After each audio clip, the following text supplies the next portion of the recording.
You won't believe what Cat Williams just revealed. It's not really about knowing anything, it's about where to go to get the information. He's unlocking ancient secrets and dropping knowledge bombs that will leave you stunned. Even Tesla says that this is where he came to get the information. From Nikola Tesla and where he took his knowledge from, to the mysterious device the Anunnaki wear on their wrists, to the real purpose of the pyramids and hidden technologies. People were coming to this region for their information and their knowledge and their things that were forbidden, and these were the highest of human civilization. Let's dive in and uncover what Cat has to share. Holy sh**.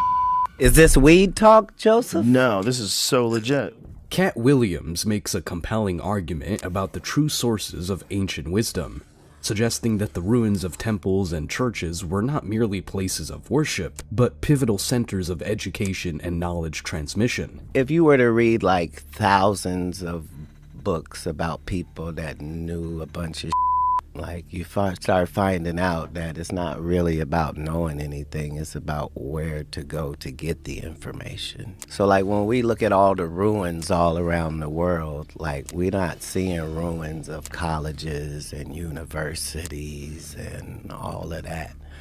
We're seeing temples and synagogues and churches. Historical research supports this view, as many ancient temples around the world, such as the Library of Ashurbanipal in Mesopotamia or the House of Life in ancient Egypt, were indeed centers of learning, storing vast collections of texts and serving as educational hubs where knowledge on various subjects, including agriculture and astronomy, was imparted. Yet, this brings us to a deeper, more enigmatic question. Where did this information originate? Indeed, priests and scholars of ancient times passed their knowledge on to others. But who were the original custodians of this wisdom? Who were the first teachers? This question probes the very roots of human understanding and civilization. Ancient myths often attribute this knowledge to divine sources or celestial beings. Consider the Sumerians, who credited their knowledge to the god Enki, or the Egyptians to Thoth, the god of wisdom and writing. These figures are portrayed not merely as deities, but as pioneers of knowledge, who handed down essential information that formed the basis of these advanced societies.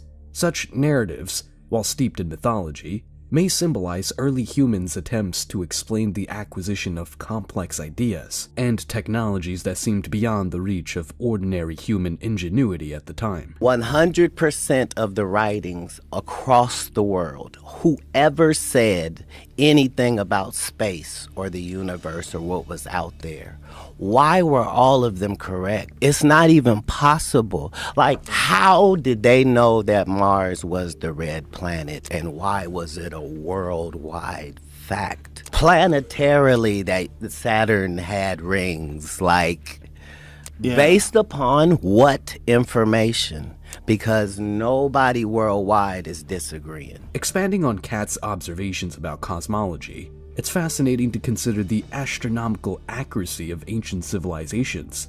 For instance, the Dogon people of Mali have long been known for their detailed astronomical understanding, which includes knowledge of the Sirius star system that is remarkably precise. Scholars have debated how such precise knowledge could have been obtained without advanced technology.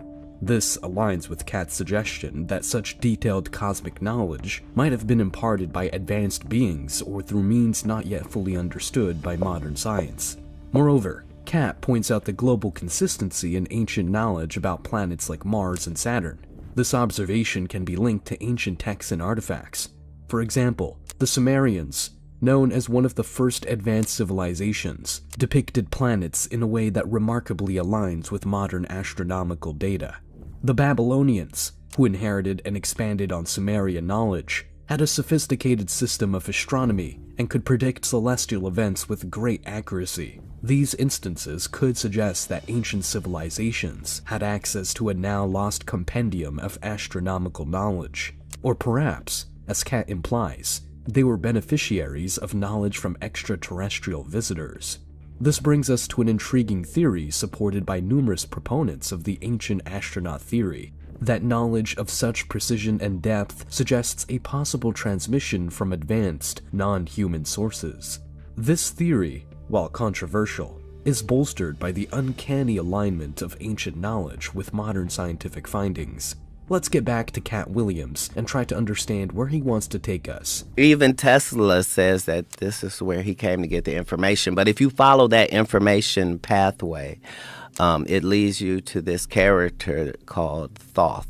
And the emerald tablets of Thoth are literally mind-changing and mind-blowing. The discussion between Cat Williams and Joe Rogan touches upon the intriguing and mystical Emerald Tablet, attributed to Hermes Trismegistus, a legendary figure blending aspects of the Greek god Hermes and the Egyptian god Thoth. The Emerald Tablet, also known as the Tabula Smaragdina, is a compact, cryptic text highly regarded in the fields of alchemy and Hermetic philosophy. The Emerald Tablet, also known by its more arcane name, the Tabula Smaragdina, is not just any ancient document. It is a portal to profound truths and alchemical secrets. The origins of this compact and cryptic text are veiled in the mists of time, with the first known appearances in Arabic sources from the 8th or 9th century. Yet, its influence rippled through the centuries, captivating the minds of European alchemists during the medieval period when it was translated into Latin. The tablet's opening line, "As above, so below," resonates with an otherworldly wisdom, suggesting a deep correspondence between the heavens and the earth, the macrocosm and the microcosm. This principle of correspondence implies that by understanding the small, we can grasp the mysteries of the large, and vice versa. It beckons us to see the universe as a vast, interconnected web where each part reflects the whole. The content of the Emerald Tablet is a series of arcane aphorisms that hint at the processes of transformation and the unity of all existence. It speaks of the one thing, the primal substance from which all things emanate and to which all things return. This one thing is described as having the power to perfect the imperfect and transform the base into the sublime, a core tenet of alchemical practice. One of the more tantalizing passages reads, "Its father is the sun, its mother the moon. The wind carries it in its belly. Its nurse is the earth." This allegorical language suggests a cosmic process involving celestial and terrestrial forces, a dance of elements that leads to the creation and transformation of matter. For alchemists, this was not merely about turning lead into gold, but about achieving spiritual enlightenment and unity with the divine. Cat Williams mentions the fascination that even Nikola Tesla, the visionary inventor, had with such esoteric texts. The idea that Tesla might have drawn inspiration from these hidden sources only adds to the tablet's allure. It hints at a wellspring of advanced knowledge, couched in metaphor and symbol, accessible only to those who can decode its secrets. The Emerald Tablet is part of a larger body of work known as the Hermetica. These texts are divided into two main groups: the Technical Hermetica, encompassing writings on astrology, alchemy, and magic, and the Religio-Philosophical Hermetica, which delves into mystical and philosophical discourses. Together, they form the foundation of Hermeticism, a tradition that has influenced countless esoteric and mystical schools of thought. The tablet's mysterious power lies in its ability to inspire endless interpretation and speculation. It suggests a hidden path to knowledge, a secret alchemical process that can transform the seeker both materially and spiritually. For those drawn to the occult and the mystical, the Emerald Tablet is a cipher waiting to be unraveled, promising profound insights and perhaps enlightenment. It's given in first person, and that's not possible. The things that are being said are impossible. Enough time has passed, though, that it's not like that. He literally says, hey, there's a spaceship on Earth, and this is where it is. Ever wondered what that necklace Cat Williams was wearing in all those super viral interviews actually signifies? It's not just a striking piece of jewelry. It holds a secret that ties back to ancient and mysterious origins. Cat Williams, in a moment of revelation, shared with Joe Rogan the fascinating story behind his unique necklace, dispelling common assumptions and diving into the realms of ancient lore and forgotten technologies. This is that thing that you see that all the Anunnaki guys that look like a wristwatch, and they always have it, and you're always trying to see what that is. Yeah, what is that? It is it's a compass. It's a time-keeping compass. As Cat Williams and Joe Rogan peel back the layers of ancient mysteries, we are drawn further into the enigmatic world of the Anunnaki and their astonishing technologies. The Anunnaki, often depicted in ancient Mesopotamian carvings, are shrouded in intrigue. These deities, revered by the Sumerians, Akkadians, and Babylonians, were said to have descended from the heavens, bringing with them unparalleled knowledge and advanced technologies. One of the most perplexing aspects of Anunnaki depictions is the enigmatic watch device frequently seen on their wrists. Scholars and enthusiasts alike have puzzled over this artifact, trying to decipher its true purpose. Was it merely symbolic, or did it serve a functional role far beyond our current understanding? Cat Williams suggests that this device was a timekeeping compass, a tool that combined the functions of a clock and a navigation instrument. Imagine possessing the ability to measure time precisely, while simultaneously navigating the vast landscapes with perfect accuracy. Such a device would have granted its bearer immense power and control, allowing them to traverse great distances and return unerringly. The Anunnaki themselves are cloaked in mystery. Ancient texts describe them as godlike beings who bestowed civilization upon humanity. They are credited with teaching the Sumerians advanced agricultural techniques, astronomy, mathematics, and even law. But who were they really? Some theories propose that the Anunnaki were extraterrestrial visitors, beings from another world who brought their advanced knowledge to Earth. Others suggest they were highly advanced humans or demigods, their wisdom and technology remnants of a lost epoch. Numerous ancient artifacts support the existence of the Anunnaki and their technologies. Clay tablets, cylinder seals, and carvings depict these beings with remarkable consistency. The watch device is one of the most intriguing elements, appearing in various forms and contexts. Could this device have been a gift from the gods, a tool that enabled its users to manipulate time and space?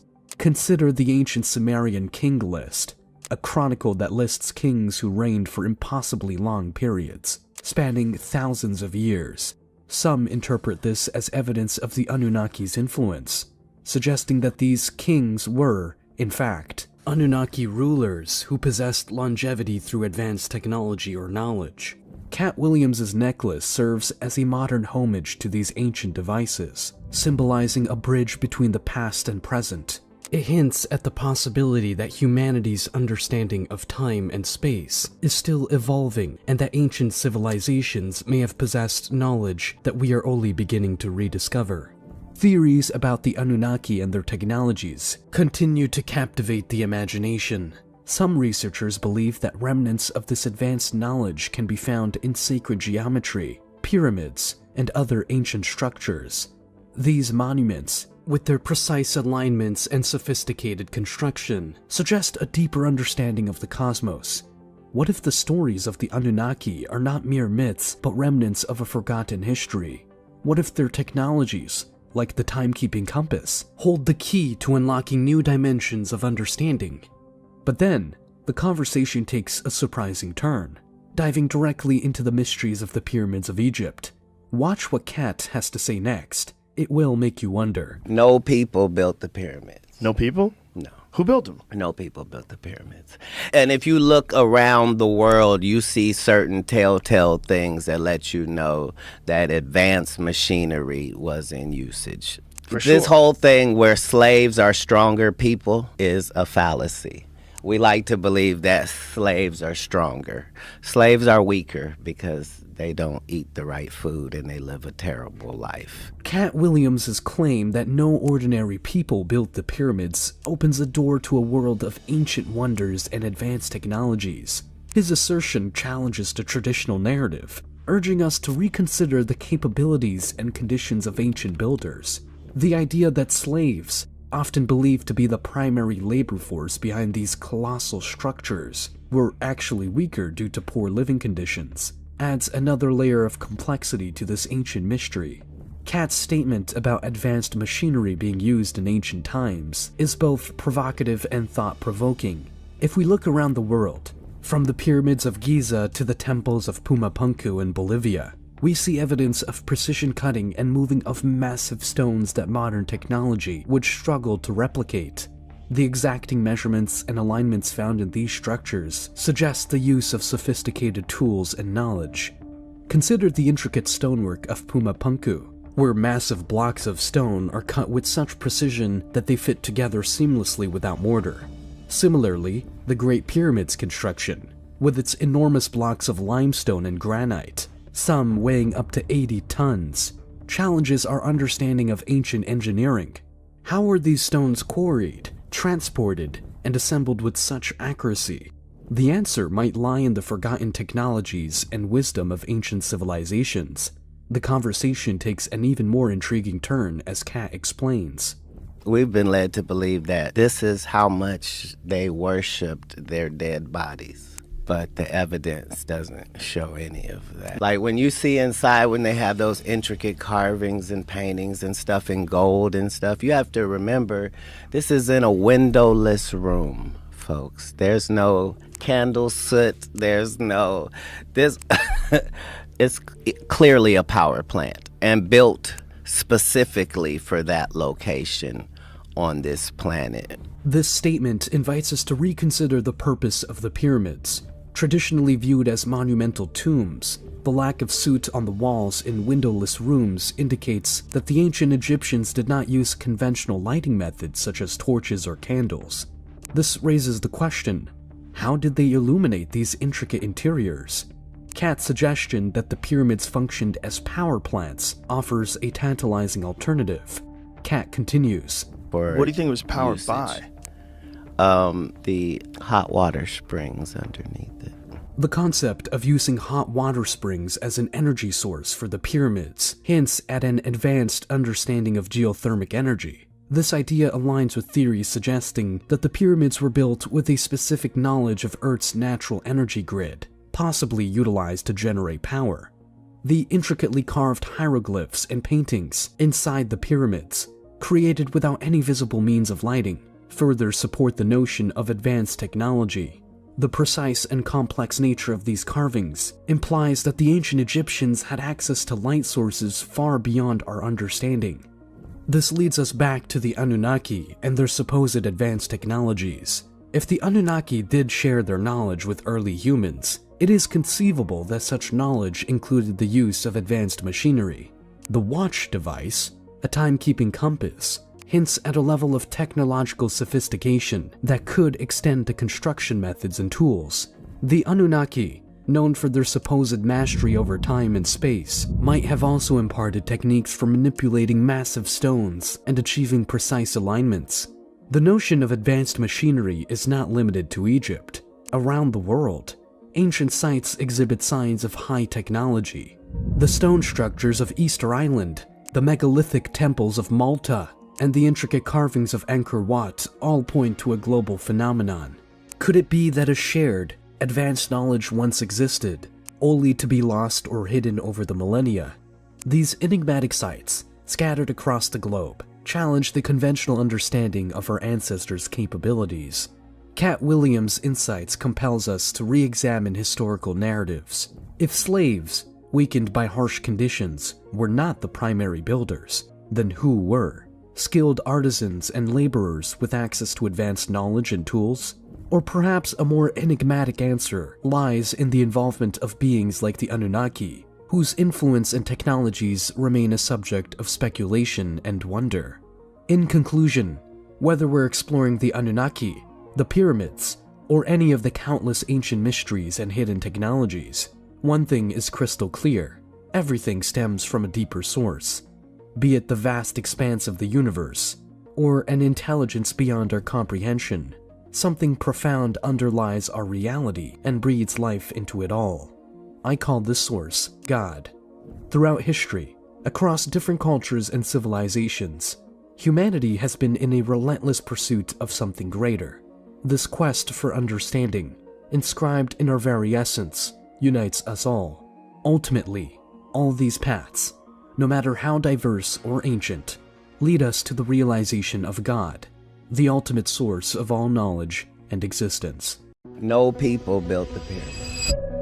And if you look around the world, you see certain telltale things that let you know that advanced machinery was in usage. This whole thing where slaves are stronger people is a fallacy.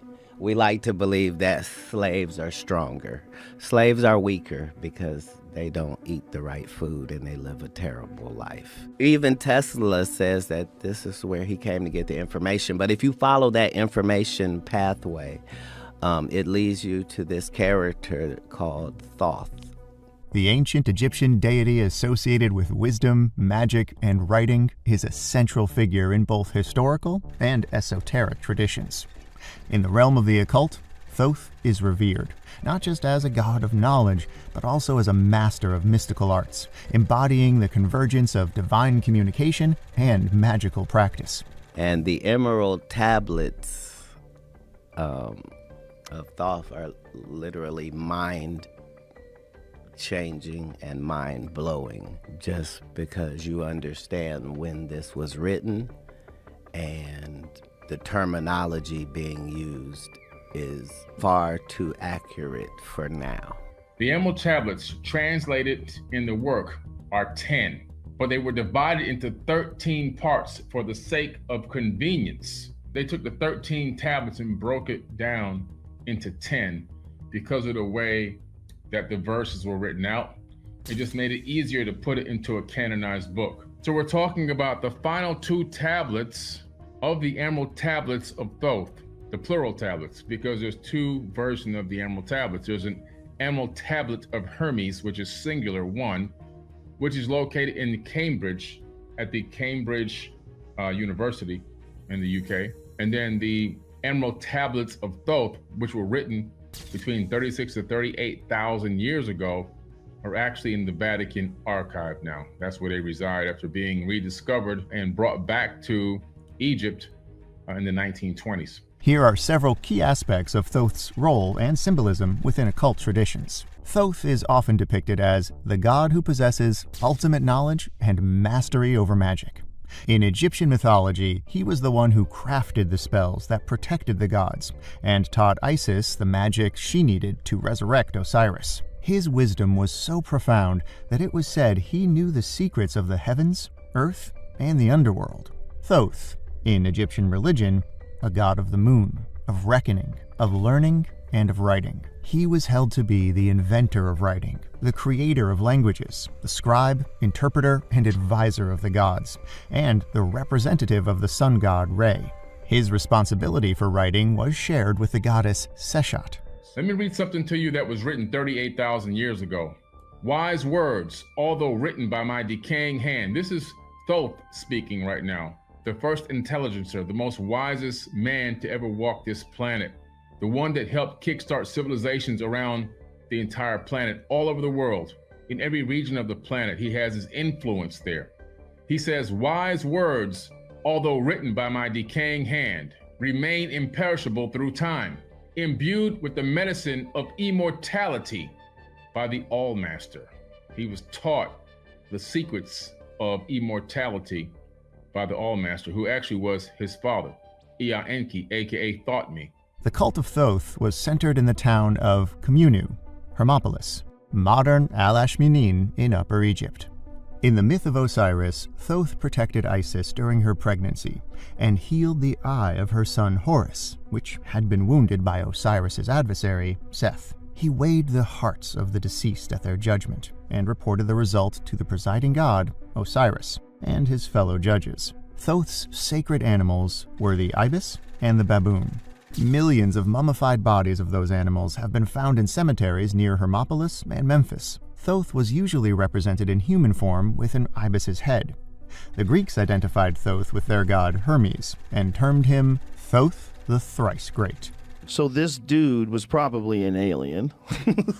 Dude, First of all, there are no probablys. Yeah. That's the benefit once you hear it or read it, is the fact that it's given in first person, and that's not possible.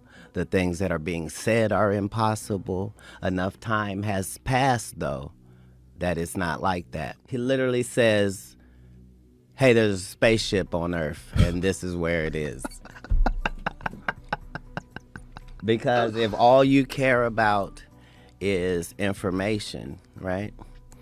Like, that's what you start to see is when you get to everybody's civilization, Asian, Indian, African, when you get to the crux of their information, nobody's disagreeing with anybody. The greatest trick is to make us believe that people back then were dumber and we're smarter. And that whole thing is a fallacy. But it's worth it for us to believe that. There are several originary myths associated with Thoth.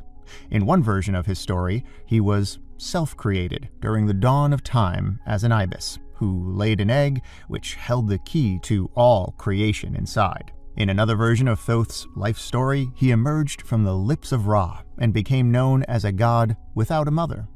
Another tale involved a fight for power between the two gods Horus and Set. When Set inadvertently swallowed Set's semen during their tussle, he conceived a child who was born from his forehead as Thoth. Thoth is associated with divine balance. In the latter version of Thoth's myth, he healed both rivals and mediated their conflict. He carried this role into his duties as a deity, as a god of equilibrium and justice who presided over Earth while issuing judgments on disputes between the gods. Thoth was closely associated with Maat, the goddess of truth, justice, balance, and order, and daughter of Ra. In some myths, Thoth is married to Maat, and together they represent complementary qualities. Thoth is the practical and grounded voice of wisdom, and Maat is the more abstract, ethereal, and philosophical emblem of truth. It's taking me now 4.5 additional years to break these tablets down and to extract the wisdom and the understanding. And what I pulled out of these tablets is mind-boggling and absolutely paradigm shifting. He said, be unseen and be undiscovered by all those who will come and go, wandering the wastelands of life. Wise words, although written by my decaying hand, remain imperishable through time, imbued with the medicine of immortality by the All-Master. Be unseen and undiscovered by all those who will come and go, wandering the wastelands of life. Be hidden until an older heaven births human beings who are worthy of your wisdom. We are the human beings under the new heaven at this moment in time, and we are worthy of the wisdom because we are willing to invest energy and effort into gaining the knowledge. We are living in an era where we can decipher the information. This information has been undecipherable for eons. The Egyptians stored many texts on a wide range of subjects in houses of life, the libraries contained within temple complexes. As Thoth was the god of knowledge, many of these texts were claimed to be his work. The Egyptian historian Manetho said that Thoth wrote 36,525 books. The more you know, the more you know how little you know. The emerald tablets of Thoth are literally mind-blowing. The church father Clement of Alexandria, in the 6th book of his work Stromata, mentions 42 books used by Egyptian priests that he says contain the whole philosophy of the Egyptians. All these books, according to Clement, were written by Hermes, a pre-existing Greek god that the Greeks likened to Thoth, claiming they were the same god, having similar qualities, e.g., both invented writing. Translation from Egyptian language and concepts to Greek language and concepts was not entirely accurate, and some Egyptian authenticity was lost. Among the subjects they cover are hymns, rituals, temple construction, astrology, geography, and medicine. The Egyptologists Richard Louis Yasnow and Carl Theodor Zauzich have dubbed a long Egyptian text from the Ptolemaic period the Book of Thoth. This demotic text, known from more than 40 fragmentary copies, consists of a dialogue between a person called the One Who Loves Knowledge and a figure that Yasnau and Zauzich identify as Thoth.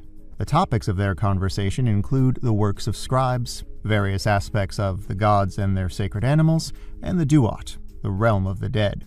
Thoth, as a deity in Egyptian mythology, was revered as the inventor of writing and the scribe of the gods. He was often depicted as a man with the head of an ibis or a baboon, animals sacred to him, holding a writing palette and reed pen. Thoth was also considered the mediator of godly disputes and the recorder of the divine order. The mythology surrounding Thoth suggests that he authored many works, covering everything from magic and philosophy to science and religion. Thus, his association with a powerful book is not surprising. The Book of Thoth is said to contain knowledge on how to decipher the secrets of the gods, understand the language of animals, and even read the stars. The text is also often linked to the tarot, with some believing that the tarot cards themselves are a derivative of the pages of the Book of Thoth, designed to hold the secrets of the Egyptian mysteries in a form of pictures and symbols that could be used for divination. The first known references to a Book of Thoth come from the Greco-Roman period, several centuries after the flourishing of the ancient Egyptian civilization. Among these texts is the Corpus Hermeticum, which includes dialogues in which Thoth, as Hermes Trismegistus, imparts spiritual wisdom. The influence of Thoth's book permeates through various esoteric traditions, including Hermeticism, Gnosticism, and alchemy, indicating the profound impact of Egyptian thought on later Western esoteric systems.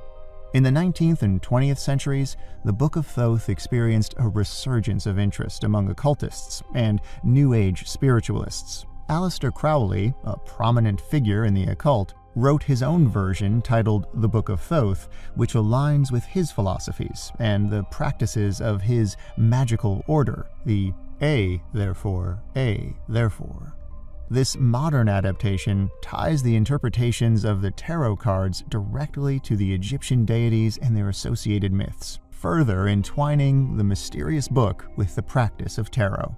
The legacy of the Book of Thoth is a testament to the enduring power of Egyptian mythology and its capacity to inspire across millennia. While no concrete evidence of its physical existence has ever been uncovered, the idea of a book that contains all the wisdom of the gods continues to captivate the imagination of people around the world. Whether as a historical artifact or a symbolic representation, the Book of Thoth remains a powerful icon in the study of the esoteric and the arcane. In conclusion, the Book of Thoth stands as a fascinating example of how myth and symbolism can traverse through time, impacting various cultural and esoteric practices. Its allure lies not just in the knowledge it is said to contain, but in the mystery of its very existence. Whether it ever existed physically or not, the Book of Thoth endures as a profound piece of spiritual and cultural symbolism, capturing the human quest for knowledge and the divine. In the tapestry of the occult, Thoth emerges not merely as a historical deity, but as a symbol of the perennial quest for knowledge and the mystical union between the divine and the human. His teachings, whether literal or symbolic, continue to influence a wide range of mystical traditions and practices, underscoring his enduring legacy as the master of the mysteries.